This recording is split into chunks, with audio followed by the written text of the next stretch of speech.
ഇവിടെ ബന്ധുക്കൾ തമ്മിലാണ് പ്രധാന മത്സരം. തിരുവഞ്ചിക്കുളത്തപ്പൻ തന്നെ ശരണം. എല്ലാവിധ ലാബ് ടെസ്റ്റുകൾക്കും MHL smart labs, Dubai road, Eriyad, Bahadur mall, Kara and Manus properties, Asmabi college. Elthuruth Sreekumara Subrahmanya Swami ക്ഷേത്രവും തിരുവഞ്ചിക്കുളം മഹാദേവ ക്ഷേത്രവും ഉൾപ്പെടുന്ന തിരുവഞ്ചിക്കുളം വാർഡിൽ ഇത്തവണ നടക്കുന്ന മുഖ്യ മത്സരം ബന്ധുക്കൾ തമ്മിലാണ്.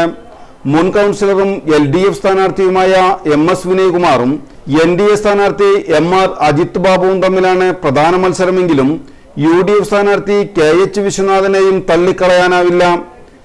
MS വിനയകുമാറിന്റെ പിതാവിന്റെ സഹോദരപുത്രന്റെ മകനാണ് BJP സ്ഥാനാർത്ഥിയായി മത്സരിക്കുന്ന അജിത് ബാബു. വിശ്വാസവും ഉപ്പുവെള്ളം കയറലുമാണ് വാർഡിലെ മുഖ്യ വിഷയങ്ങൾ. ഉപ്പുവെള്ളം കയറുന്നതിന് ശാശ്വത പരിഹാരം കാണണമെങ്കിൽ ഷട്ടറോടുകൂടിയ സൂയിസ് നിർമ്മിക്കണം. കേന്ദ്രമന്ത്രി സുരേഷ് ഗോപി പങ്കെടുത്ത കലുങ്ക് ചർച്ചയിലും ജനം ആവശ്യപ്പെട്ടത് ഇതുതന്നെയാണ്. MS വിനയകുമാർ 300-ൽ പരം വോട്ടിന്റെ ഭൂരിപക്ഷത്തിൽ വിജയിച്ച വാർഡിൽ കഴിഞ്ഞ തവണ വത്സല ടീച്ചർ വിജയിച്ചത് 67 വോട്ടുകൾക്കാണ്. വാർഡ് വിഭജനം വന്നതോടെ വാർഡ് ഭൂമിശാസ്ത്രപരമായി മാറ്റം വന്നിട്ടുണ്ട്. മുൻ കൗൺസിലർ എന്ന നിലയിൽ പ്രവർത്തിച്ച പാരമ്പര്യം വിനയകുമാറിനുണ്ടെങ്കിലും അജിത് കുമാറിന്റെ സ്ഥാനാർത്ഥിത്വം എങ്ങനെ പ്രതിഫലിക്കുമെന്നത് തെരഞ്ഞെടുപ്പ് ഫലം വന്നാൽ മാത്രമേ മനസ്സിലാക്കാൻ കഴിയൂ.